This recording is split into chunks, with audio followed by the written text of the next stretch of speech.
La Bible dit que l'homme méchant regarde toujours par-dessus son épaule parce qu'il a l'impression que quelqu'un le poursuit. Cela signifie que lorsqu'une personne agit, elle vit sans paix. Mais lorsque les lois de Dieu sont respectées, elles nous permettent de profiter pleinement de la vie et non de nous limiter. Alors la question est, pourquoi Dieu a-t-il conçu la sexualité pour le mariage? Il y a 3 raisons principales. La procréation de l'humanité. Dieu a donné la sexualité pour permettre à l'humanité de se multiplier. Dans Book of Genesis 1:28, Dieu bénit l'homme et la femme et leur dit « Soyez féconds, multipliez-vous et remplissez la terre. » Sceller une alliance entre 2 personnes. La sexualité sert aussi à sceller une alliance profonde entre un homme et une femme. Dans Book of Genesis 2:23-24, la Bible explique que l'homme quitte son père et sa mère pour s'attacher à sa femme, et les 2 deviennent une seule chair. Cela signifie qu'il y a une union très profonde, comme une alliance. Permettre une jouissance complète, sans conséquences négatives. Dieu a aussi donné la sexualité pour qu'elle puisse être appréciée pleinement dans le cadre du mariage, sans honte, sans peur et sans conséquences destructrices. Dieu veut que l'homme et la femme profitent de cette relation dans la sécurité et la paix. Dans la Bible, les alliances sont souvent liées au sang, car le sang représente un engagement profond. Dans de nombreux passages des Écritures, lorsqu'un engagement était pris, il était scellé par une alliance de sang, qui était considérée comme la forme la plus forte d'alliance. C'est pourquoi la Bible parle très sérieusement de la sexualité. Par exemple, l'apôtre Paul, the Apostle, explique dans First Epistle to the Corinthians que si quelqu'un a une relation sexuelle avec une prostituée, il s'unit à elle, même si la relation est brève. Cela montre que, selon la perspective biblique, la sexualité crée un lien profond entre les personnes. Cependant, la Bible montre aussi clairement que Dieu veut que les couples profitent de la sexualité dans le mariage. Dans Book of Deuteronomy 24:5, il est écrit Open quote, « Lorsqu'un homme vient de se marier, il ne doit pas partir à la guerre ni être chargé d'une autre responsabilité pendant 1 an. Il doit rester chez lui pour rendre heureuse la femme qu'il a épousée. » Close quote. Cela signifie que Dieu accordait une grande importance à la relation entre les nouveaux mariés. L'homme devait consacrer du temps à sa femme afin de construire une relation solide et heureuse. Remarquez que la Bible dit « sa femme ». Pas une relation temporaire ou un arrangement sans engagement. Il s'agit d'un mariage véritable. Le principe est simple. Dans le mariage, le désir ne doit pas être seulement de satisfaire ses propres besoins, mais de rendre l'autre heureux. Et voici une réalité intéressante. Quand un homme cherche sincèrement le bonheur de sa femme, il reçoit souvent le bonheur en retour. C'est le principe biblique du don et du retour. Ainsi, la relation sexuelle signifie devenir une seule chair avec quelqu'un. Et Dieu dit clairement que cette unité se réalise entre un mari et sa femme. Dans First Epistle to the Corinthians, chapitre 6, l'apôtre Paul parle encore de cette vérité et explique comment Dieu voit ce sujet. Dans cette session, écoutez bien ce que dit le Seigneur. C'est une conférence pour les hommes, et nous allons parler franchement de ces choses. Regardons dans First Epistle to the Corinthians, chapitre 6, 10, verset 12. La Bible dit « Tout m'est permis, mais tout n'est pas utile. » Frères, je veux que vous reteniez bien ce verset. Il signifie que je peux faire ce que je veux. Dieu ne va pas m'empêcher de le faire. Mais cela ne veut pas dire que tout ce que je peux faire est bon pour moi. Je pourrais prendre de la drogue si je le voulais. Je pourrais avoir des relations sexuelles si je le voulais. Oui, c'est possible. Mais la vraie question n'est pas « ai-je le droit de le faire ?» La vraie question est « est-ce bénéfique ?» C'est la compréhension des conséquences et des bénéfices qui permet de prendre de bonnes décisions. La Bible dit encore « Tout m'est permis, mais je ne me laisserai dominer par rien. » Cela signifie que certaines choses peuvent devenir maîtres de votre vie. Par exemple, certaines personnes deviennent esclaves de certaines pratiques sexuelles. Elles ne contrôlent plus leur comportement. J'ai conseillé des hommes qui m'ont dit qu'ils devaient quitter leur travail et aller se cacher dans les toilettes parce qu'ils ne pouvaient plus se contrôler. Quand une chose vous domine ainsi, vous êtes sous le contrôle de réactions chimiques et d'impulsions, un peu comme une personne dépendante à la drogue. La Bible dit « c'est permis », mais ce n'est pas bénéfique. Ce qui est intéressant dans ce verset, c'est qu'il ne dit pas « tout est agréable », car beaucoup de choses sont agréables, mais mauvaises pour nous. Au verset 13, la Bible dit encore « la nourriture est pour l'estomac, et l'estomac pour la nourriture ». Mais ensuite, elle ajoute une déclaration importante. Le corps n'est pas fait pour l'immoralité sexuelle. Hommes, croyez-vous ce que Dieu dit? La Bible ne dit pas que le corps n'est pas fait pour le sexe. Après tout, c'est Dieu lui-même qui a créé le sexe dans Book of Genesis, mais elle dit « le corps n'est pas fait pour l'immoralité sexuelle ». Notez bien cela. Le problème n'est pas le sexe. Le problème est le sexe en dehors du cadre que Dieu a établi. Beaucoup de personnes disent « mais cela fait du bien ». Et elles utilisent ce sentiment comme justification. Mais Dieu ne raisonne pas seulement en termes de sensation. Il parle en termes de but et de conception. Votre corps a été créé pour le sexe, mais pas pour le sexe immoral. Quelque chose n'est pas conçu pour un usage particulier, alors quelque chose se dérègle lorsqu'on l'utilise ainsi. C'est comme une voiture. Une voiture est faite pour fonctionner avec de l'essence. Si vous remplissez le réservoir avec de l'eau, la voiture ne fonctionnera pas correctement. Quelque chose se cassera dans le moteur. De la même manière, même si une relation sexuelle immorale peut sembler agréable sur le moment, quelque chose se dérègle dans le corps et dans l'esprit. Cela peut affecter les réactions chimiques du corps, les hormones, l'équilibre émotionnel et même l'esprit. Et ensuite vient le sentiment de culpabilité. La culpabilité est liée à la connaissance que nous avons transgressé une loi. Mais la connaissance est une chose abstraite. Pourtant, d'une manière mystérieuse, cette connaissance se transforme en réaction physique dans notre corps. C'est pourquoi nous nous sentons mal, parce que le corps n'a pas été créé pour l'immoralité sexuelle. Alors pourquoi le corps a-t-il été créé? La suite du verset dit « Le corps est pour le Seigneur ». Cela signifie que votre corps doit être utilisé dans le cadre que Dieu a établi.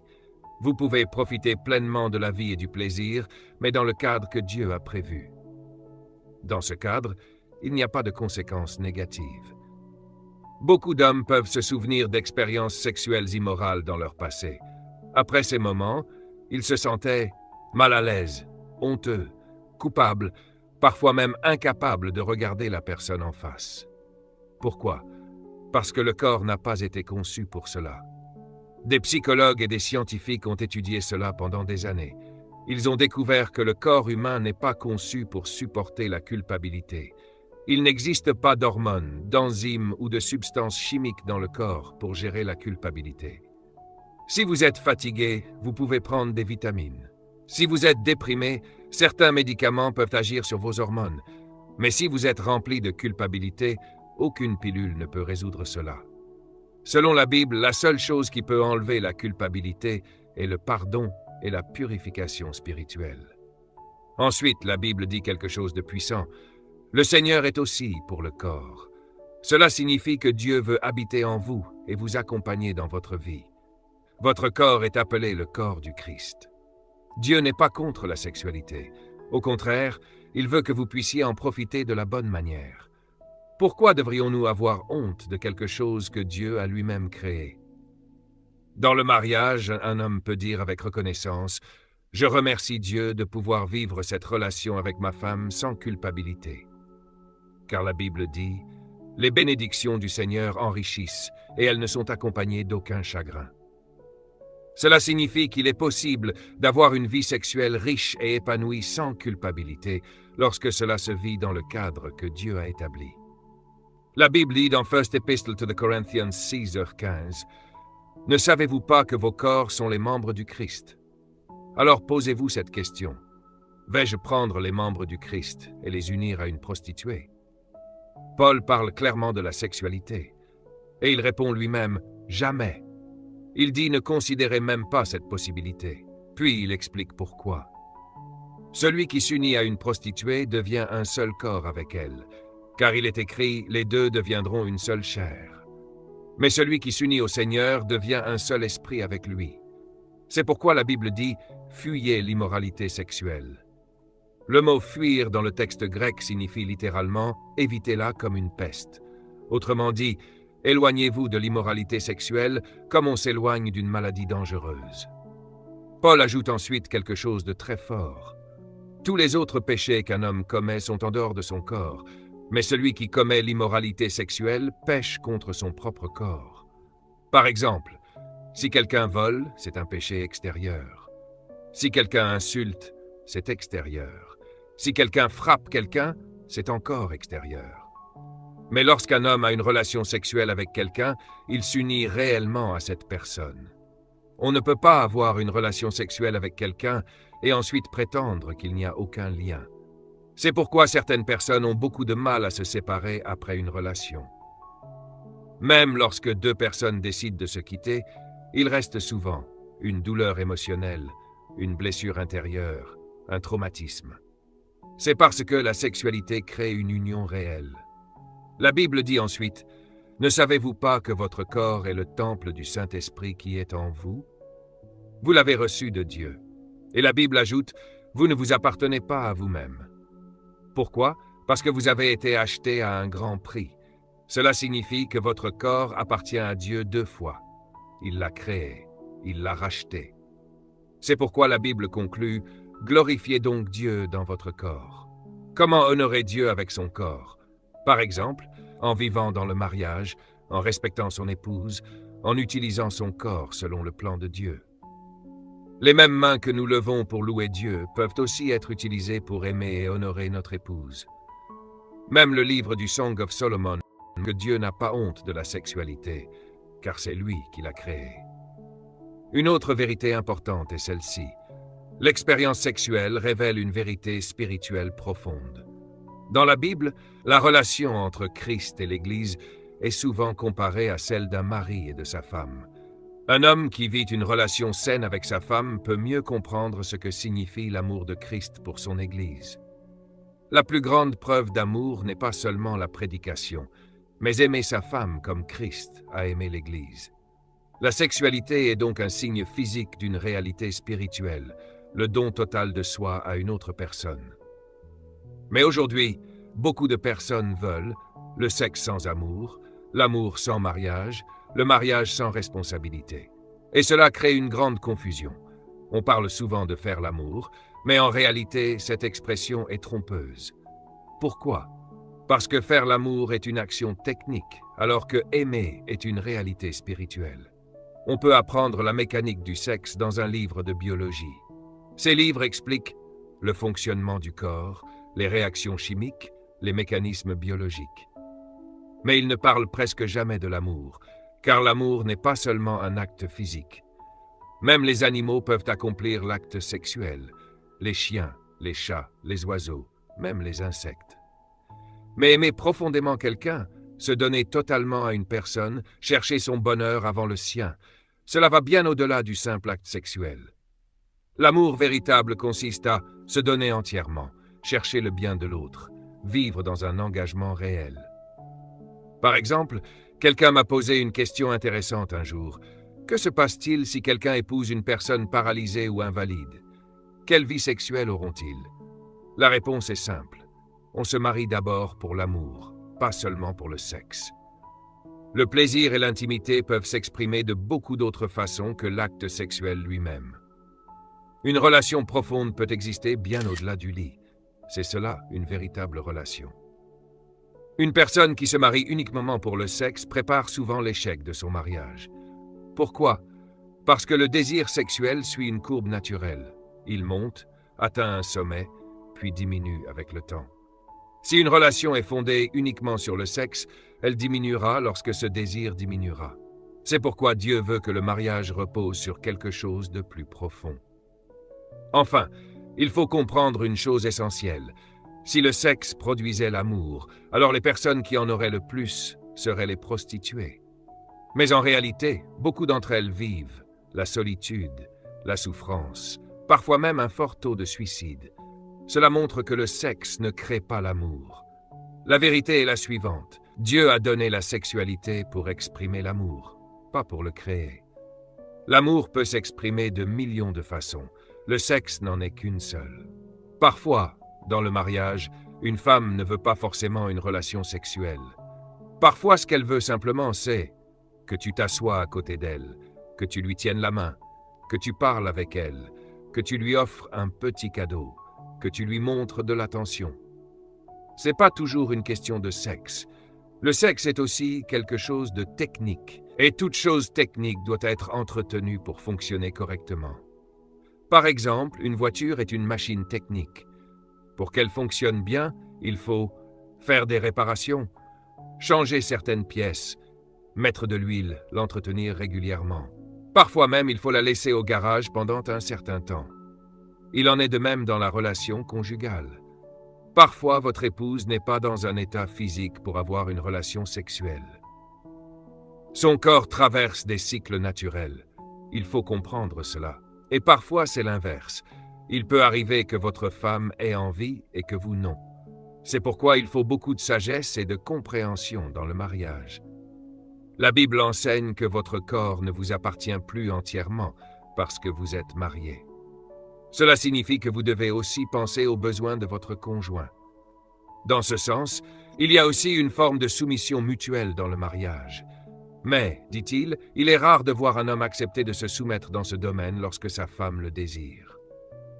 Ensuite, il parle de problèmes culturels autour de la sexualité. Dans beaucoup de cultures, le sexe est considéré comme un sujet tabou. Premier problème, les pères parlent très rarement de sexualité avec leurs fils. Du coup, ce sont les médias, les amis, la société qui deviennent les enseignants des jeunes garçons. Beaucoup d'hommes disent « Mon père ne m'a jamais parlé de sexualité. Il n'y a jamais eu de conversation ouverte à ce sujet. » Cela crée un vide d'éducation. Deuxième problème culturel. Certaines mères présentent la sexualité comme quelque chose de sale ou de mauvais. Par exemple, certaines disent à leur fille « Maintenant que tu es mariée, tu dois faire cela comme un devoir, mais tu ne dois pas en profiter. » Ou encore « Ne dis jamais à ton mari que tu as aimé cela. » Elles enseignent que c'est une obligation, pas un plaisir. Cette attitude crée une image négative du sexe, comme si c'était quelque chose de honteux, presque associé à la prostitution.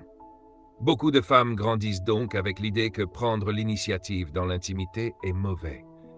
Si une femme s'approche de son mari avec désir, certaines cultures lui font croire qu'elle est immorale. Mais cela vient de la culture, pas de Dieu. Dans la Bible, dans le livre du Song of Solomon, la femme exprime ouvertement son amour et son désir pour son mari. Elle parle de son corps, elle l'admire, elle le touche, elle montre clairement son affection. Cela montre que Dieu n'a jamais interdit à une femme d'exprimer son désir dans le mariage. Le problème vient souvent de l'éducation culturelle, pas de la volonté de Dieu. Beaucoup de femmes vivent alors un conflit intérieur. Physiquement, elles peuvent ressentir du plaisir, mais psychologiquement, elles ont été programmées à croire que c'est mauvais. Cela crée un traumatisme intérieur. C'est pourquoi il est important pour les couples de parler ouvertement. Un mari peut dire à sa femme « Parlons ensemble ». Peut-être que certaines idées que tu as reçues dans ton enfance ne viennent pas de Dieu. Car Dieu est celui qui a créé la sexualité. Dans Book of Deuteronomy 24, la Bible parle même de la responsabilité du mari de réjouir sa femme. Autrement dit, dans le mariage, l'intimité doit être aussi une source de joie et de bonheur, pas seulement un devoir. Enfin, il conclut en remerciant les auditeurs et rappelle que le but de ces enseignements est d'aider les gens à découvrir leur but et leur destinée.